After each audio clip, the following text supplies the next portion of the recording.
Greetings, friends. You are on the Military Reports channel.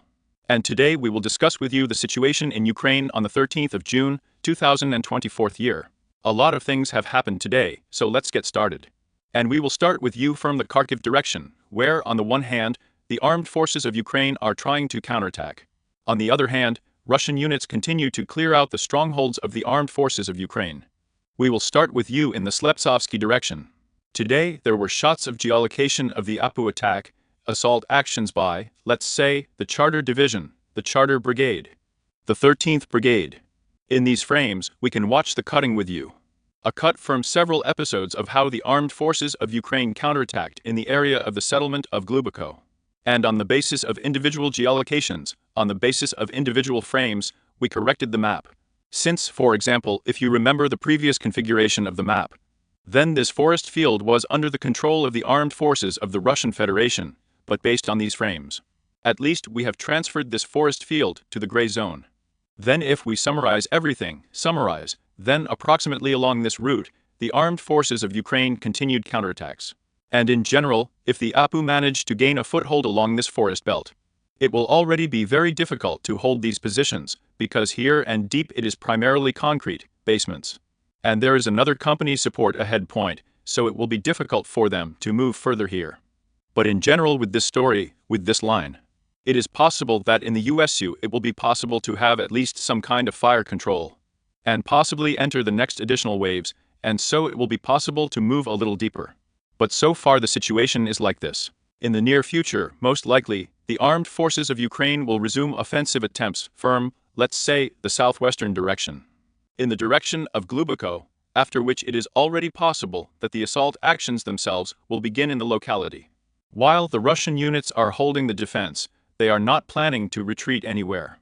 And now, on the whole, time is playing into the hands of Russian units, because every day means additional meters, let's say, burying additional structures, additional defense lines in the ground. In the forest, you need to work as quickly as possible. In case of loss of the initiative, it will not be possible to restore control over the deep, or even those located to the west or east themselves. Then we move with you in the direction of green. While Ukrainian units are storming Gluboko, Russian units continue to storm the settlement of Zeleno. An additional series of shots of artillery strikes and air strikes has been published today. In other words, this situation is very interesting. By the way, for example, in the Kharkiv direction, there are no, let's say, direct clashes here. There has never been such a situation that both sides have been advancing, well, as if they were fighting, and somewhere in one place. Some counterattack, the second attack. And here the situation is a little different. While Ukrainian units are advancing on Gluboko, and Russian units are trying to defend themselves with a limited contingent there. Another part of Russian units are trying to storm the settlements of Zelene. Here on the frames, we have seen the blows of the FABs on the forest belts. In these frames, we see with you the counter-battery struggle, and, in general, just the hunt of Russian gunners for Ukrainian warehouses, logistics, delivery routes. In other words, if we simply, so to speak, banally increase the number of updates from this direction, at least from the 1st of June, then on the whole, we immediately understand the picture of how tightly the Russian gunners are working. Here, apparently, in the first days, perhaps, either because of a misunderstanding, or because of the underestimation of this direction, their Russian units were not introduced here in the first days. But when it became obvious that this bridgehead is extremely important for the Russian army, here, we have already managed to saturate our, say, critical mass with the Afu unit, and so far everything is going quite hard. We see with you a big artillery focus, but only, let's say, the official posts of the Telegram channel of the grouping of troops of the North are advancing on the ground exclusively. According to the frames, according to geolocations, nothing. Then we are moving with you in the direction of Volchanskaya. There is a similar story here.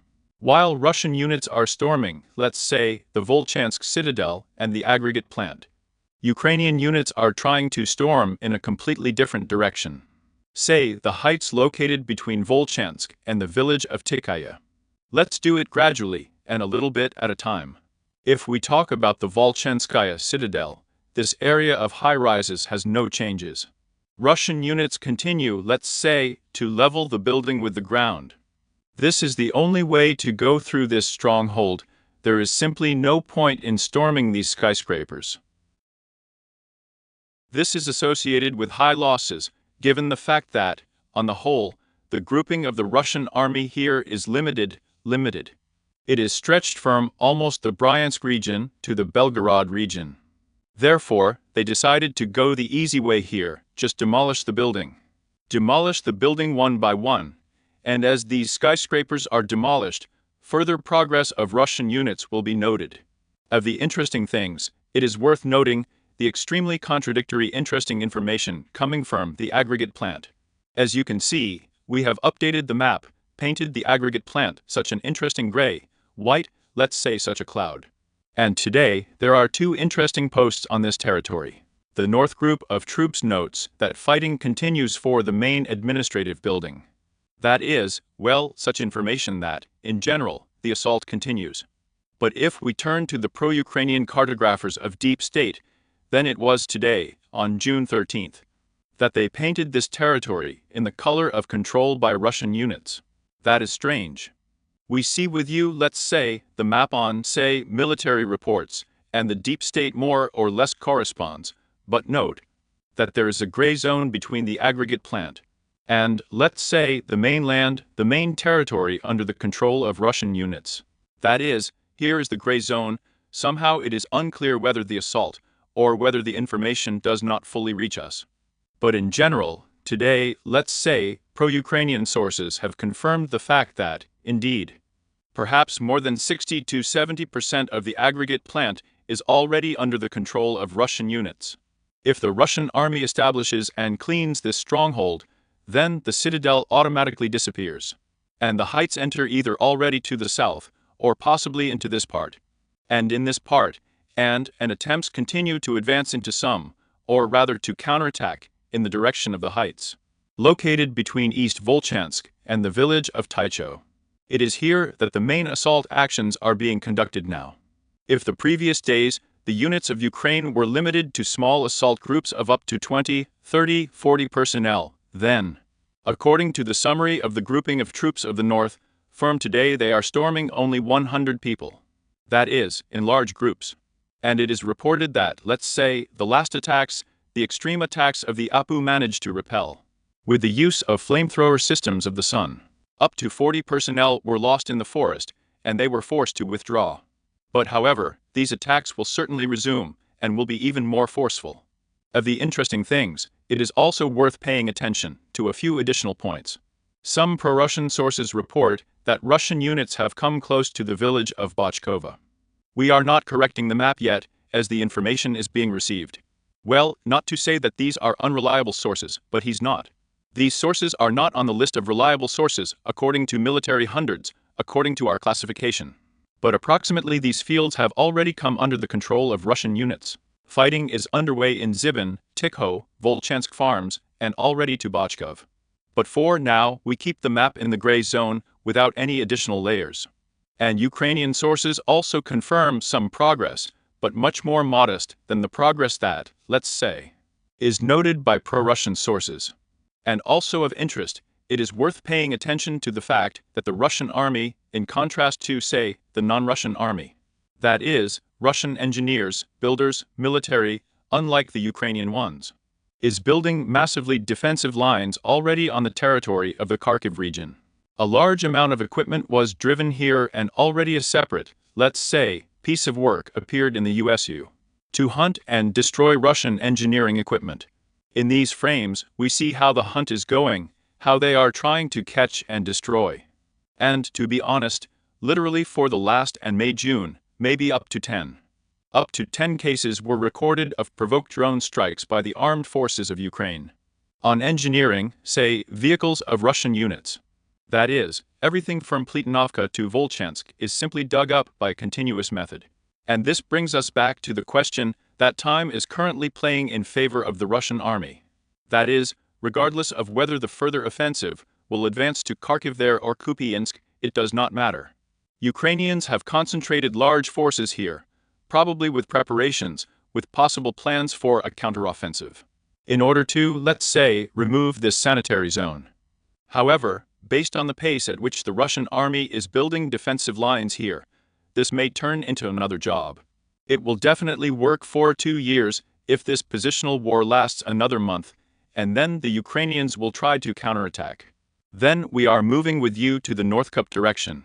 Fighting continues here in the area of Stepovaya Novoselovka. Russian units are trying to storm the settlement further. Additional footage was published from the Ukrainian side, as there was an attempt to carry out another attack. But again, they did not have time to completely clear the fields of minefields. Another Beha was blown up by a mine during an attempt to counterattack, and, in general, everything stalled again. There are a lot of mines around this new settlement. This is the only fence, in fact, that was able to be installed from the side in the USU. And, as I understand it, there is a lot of work to be done here. It doesn't work to fit some, say, 77th Urs to the Snake Gorinovich, because that's all. There are no forests here.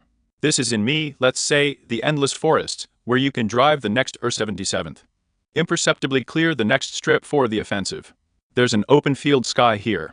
As soon as some such technique appears, let's say, on the horizon, dozens of disembodied people from the AFU immediately pounce on it. It is noted, according to some pro-Russian sources, that there is additional progress, let's say, in the fields. The front line is shrinking. In fact, empty positions are being occupied. The heights are retreating to the west, west and west. Along the Orlyanka-Petropavlevsk highway, we see the work of the sunbeams with you. The Russian divisions work with the sun, FAVs. Now there is a concentration on this forest field. Small, most likely there are positions to stick out. As I understand it, after such strikes, there is hardly anything left here and additional progress will be noted in the near future. In general, if we increase the number of updates from the first day, then apparently that's how tightly they work here. Well, this pie is cut into small pieces. The subdivision, let's say, the mainland, Petropavlevsk, is very far from these positions. Nothing is coming here, nothing is going, and nothing will be sent here, because everything will be destroyed when driving along the main road. With the use of drones. And also Western Kitlyarki in the fields, the work of drones, the arrival of FABs on Sandy. In other words, Russian aviation is working closely. Here, absolutely not only time plays in favor of Russian units, but all, let's say, geography works in favor of Russian units. The main problem for the VSO here is too long distances. The open terrain, the fields are absolutely unprotected, and long distances from the main nodes, let's say, the supply of nodal here. To all these settlements along the Oskol, and imagine, through these open fields, through the open sky. To introduce all the equipment, reinforcements somewhere incomprehensible in the direction of Kislovka-Kotlyrovka, where there are just a dozen settlements that they are packed with Russian units, reinforcements, warehouses and other things. In other words, from the point of view of logistics, it is extremely profitable for Russia to attack here. And this, in principle, is already the second strike direction of the Russian army. The losses of the armed forces every day simply rolls over any indicators, therefore a battalion per day. In the Kupinsky direction of losses. And according to individual cartographers, Russian units, let's say, drove up the gray zone. Dropped the front line along the Kislovka-Kotlyrovka-Tabayevka line. In other words, this territory also came under the control of Russian units, but so far, we have not received any geolocation. Then we are moving with you to the Seversk direction. More precisely, let's note the south Kupinsky direction. Here there is, let's say, an offensive in some waves. Then a week or 2 days come, then they rest, 2 days come, 2 days rest. And now, in some way, the offensive is being conducted in this way. But here again, from the point of view of logic, it is much more difficult for Russian units to attack at a distance to the main defense nodes here. Since all these strong points, firstly, were built a long time ago, and secondly, they are much closer to the Ukrainian, let's say, settlements along the Stallion, than to the nearest ones Russian, like the Chervono-Popovka and Glubokaya playground. Here, in order to advance, you need to leave almost, let's say, from dawn, if not even from the sunset of the previous day, and move almost half a day to get to the firing positions. And, of course, during this time, everything is revealed and then counterattacked. In the Seversky direction, fierce fighting is being conducted here, let's say.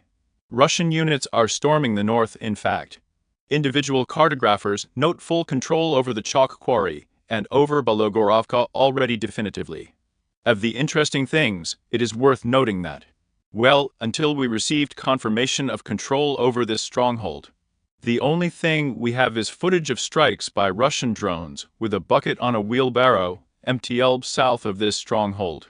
As a result of the impact, there was a detonation and, in fact, the destruction of this piece of equipment. That is, apparently, most likely there were mines there, perhaps they pulled up, and either tried to store the mines planted by the Emtelbash locally. But after all, we see with you that they were destroyed. In the settlement of the disputed area, working in the beer of operators and in beer. Drones may have already passed the layer of dinosaurs, then they move into some Mesozoic era, everything is simply demolished. But again, if we talk about the meaning, the goal is not yet clear. Very high impact concentration. Since the 1st of June, every square centimeter has been here, and if we take it from the 1st of May, then every square millimeter has already been attacked several times and struck with the use of Russian drones.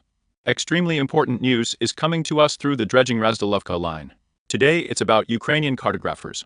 Deep State confirmed the information we talked about the other day, about the fact that there is, let's say, a very serious progress along the railway. This has already been confirmed. And in fact, the excavation remained a little bit before the settlement. But the notch is not important. It is important to have a network of company strongpoints located in southeastern Seversk 1, 2, 3. These are on the heights.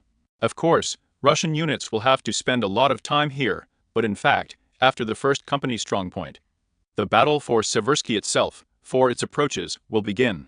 In other words, here, as we see with you, the Russian army is advancing in absolutely all directions. There is a lot of work in all directions, but the work is gradually being done. As we are on tour, the most important news is, of course, the abundance of geolocation that we received from the settlement of Razdalovka, including various cartographers correcting the map, assuring that Russian units entered the settlement itself. This is the kind of terrain. We have updated the map with you, as you can see. And, of course, we also have geolocation, which confirms Russian control. At first, before the offensive, the Russian army, of course, conducted massive artillery shelling, say, artillery training. Artillery strikes, after which the assault on the settlement itself began. Here on these frames, which were published by the APU, you can observe that 2 drone strikes were recorded in beer. One along the Razdalovka River, in my opinion, is called that, and one is already in fact on the very outskirts of the settlement. Let's see, in my opinion, in the last seconds it was. Here perhaps, somewhere here it was a little earlier. But, in general, on these frames, there could be a few episodes of how the landing of the troops took place already in the very Razdalovka. Hostilities had already begun. Let me remind you that according to separate cartographers, Russian units have taken control of all the heights on the northeastern Razdovka for a long time, but so far, there has been no confirmation of this. There is complete silence around the clock, no new news. Most likely, the situation here is the same as in Volchansk. Russian units are storming, in fact, let's say, the western part, already the very citadel of Volchansk. It is already clear to everyone here, knowing perfectly well that the Yar will in any case come under the control of Russian units. Therefore, it is already and most likely impossible, priorities have changed, perhaps there are some other tasks. Then no one storms the last citadel, it is simply processed. They are treated with artillery fabs, simply squeezing out the APU, and so that they leave this bridgehead on their own. However, the Ukrainian command is in no hurry to leave already obviously, let's say, understandably, hopeless positions. Then we are moving with you to the Avdiivka direction, firm where the most, let's say, active news. The most, let's say, important, main news most likely comes from the last day. A lot of adjustments on the map, a lot of confirmed promotion, a lot of unconfirmed. Let's start gradually, and a little bit at a time. For the 3rd day in a row, pro-Russian sources report full control over Novoalexandrovka and the advance around the settlement. While there is no geolocation confirming this progress, however, let's just say that sanitary silence is probably observed here. They are trying to minimize information as much as possible, since a settlement was left in a hurry in the forest. It is being cleaned up, and most likely in the near future the Ministry of Defense will report on full control over the settlement. And more carefully about the Ukrainian cartographer, they note further progress to the south and southwest of Novoalexandrovka already. in the direction of the locality of Gostro and Lozavadskaya. That is, most likely in the near future there will be an assault, including these strong points and fields, and this settlement, in order to expand the control zone and finally collapse the artillery pocket between Sokol and, say, Yasnobrodovka, in Novoselovka I, and in the settlement of Novopokrovskaya. Even yesterday, pro-Ukrainian cartographers noted the progress of Russian units. Let me remind you, here was a map of, let's say, the deep state, according to which 60% was already under the control of the Russian army. And today footage of Russian units from the settlement of Novopokrovsky was published. And on these frames you can watch how Russian soldiers unload, let's say, the Russian flag on almost the most southwestern, on the outskirts of the settlement, which confirms well, at least 95% of control over this settlement. In other words, geolocation was recorded here, but we understand that, well, most likely there are advanced positions here. At least a gray zone, and of course these forest belts, small, let's say, bushes are also under control. As we see with you, before the final sweep of the direction, the last more or less such a large settlement remained. This is the first Novoselovka. We are not talking about Sunrise, of course. It's just one street and a farm, but it may take some time to spend here, but also everything will be fast enough. And the promotion is marked. Once again, this is an advance, apparently in the direction of Pokrovsky. That is, if we summarize with you, and the assault is being carried out on Novoselovka first, let's say, from the northeastern direction. The advance of Russian units to the west and Semenovka is noted. This square has come under control. There are geolocations showing strikes by Ukrainian drones. In other words, the assault on Novoselovka first is conducted respectively from the east, northeast, east. And I remind you that there were shots confirming, let's say, the crossing of the Babaki beam, and some cartographers, among other things, noted the progress in this, let's say, forest belt. In other words, if we summarize, we can conclude that the assault on Novoselovka first is also being prepared from the south side. That is, well, they are conducted from three directions. The APU will definitely not be able to repel these attacks from all directions, so there is an extremely high probability that everything will also be abandoned in the near future. But again, it all depends on which units to defend at the moment. If this is a more or less serious unit like the 47th, 25th or 71st Jager Brigade, then they will be withdrawn. The settlement will be left. And if the locality is under, say, the defense of some territorial brigade, then most likely it will hold it to the last, let's say, soldier. It all depends on who is responsible for the direction. But based on the frames and geolocations that we received earlier, there will be a 47th 25th, which is unlikely to be exchanged. But again, I repeat, there is a large number of Western weapons that are simply no longer able to withdraw. Due to geographical problems, a large number of water crossings, water barriers, a large number of Russian drones. Therefore, it is possible that the 47th will be delayed here in order to somehow use Western weapons, which most likely will all be destroyed, if not destroyed by Russian units. Then they will be abandoned and undermined by Ukrainian units. Of interest, it is also worth noting the further advance of Russian units along the Vodyan, the Charles Reservoir, not Talov. According to pro-Ukrainian cartographers, this piece of terrain is under the control of Russian units. And, in particular, according to this entire configuration, we see that Russian units are entering Karlovka, which is located, let's say, north of the Charles Reservoir. It is possible that assault operations will begin in the near future. And naturally, we see that Yasnobrodovka is now in an extremely critical situation, Here, Russian units are pressing it from the north, and from the southwest, there is also a pressing of Yasnobrodovka. A specific full control has already been established, fire control over the main supply routes that were used by the APU, to maintain at least some condition in Yasnobrodovka. In these frames, we can observe our destruction of the next, let's say, car of the Ukrainian army. If we increase the number of updates even to 3 days, then there is literally already some kind of cemetery going on here. Here in the previous frames, we saw one armored car destroyed, we see the second one. That is, everything has already been done, full fire control, and, in fact, we can already say That if Nabradovka is in some kind of operational environment. Here, of course, we are not talking about hundreds of thousands of Ukrainians in this village.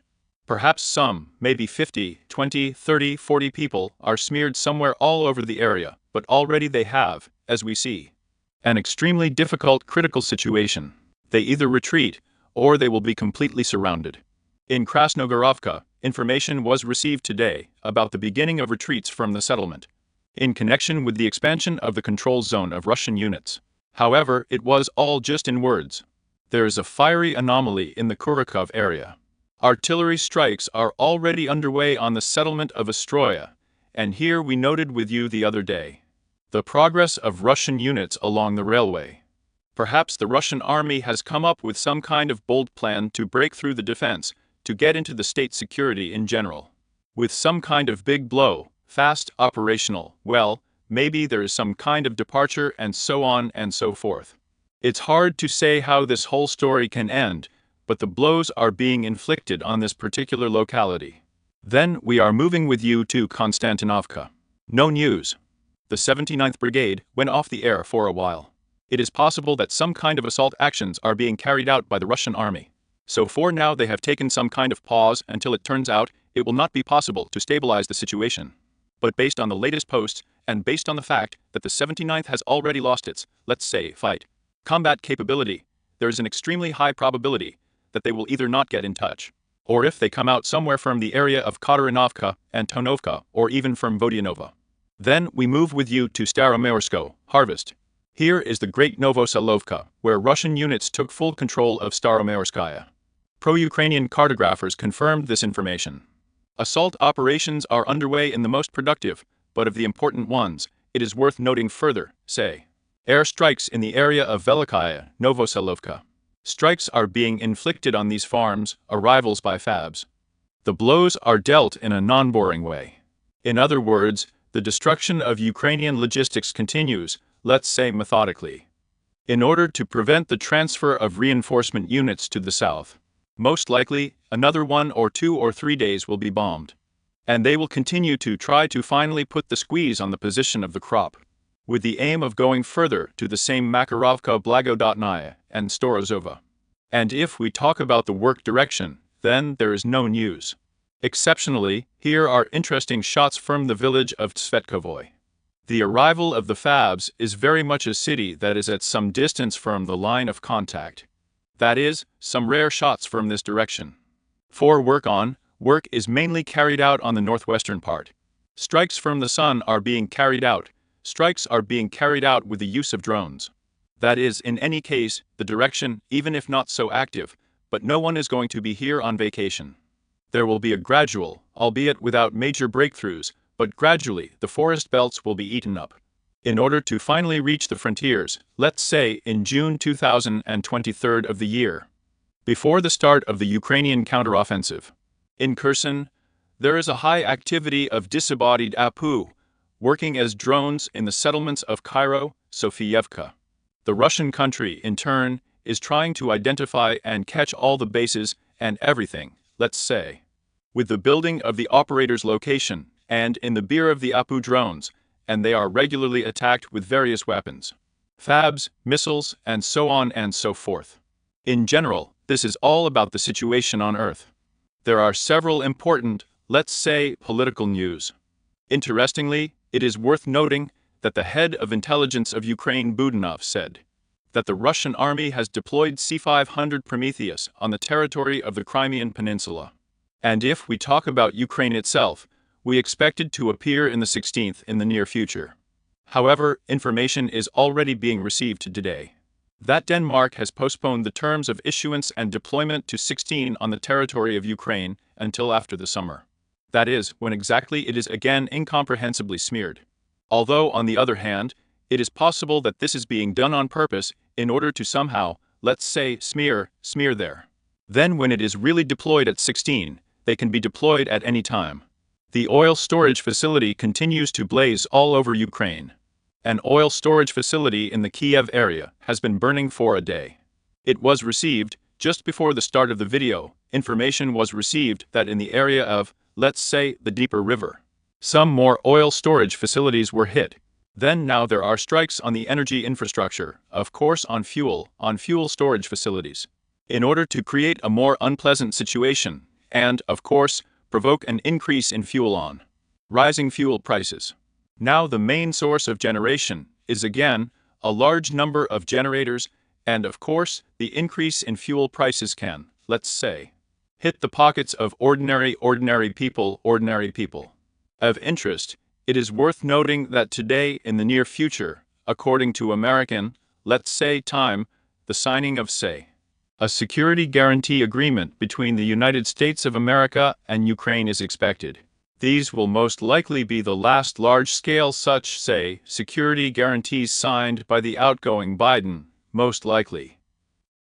And I wonder what will be written there, what guarantees will be provided, and after which work is likely to begin. On combining all the security guarantees between subscriptions between countries into a single common document, which will be some kind of perhaps even a military guarantee of Ukraine's security.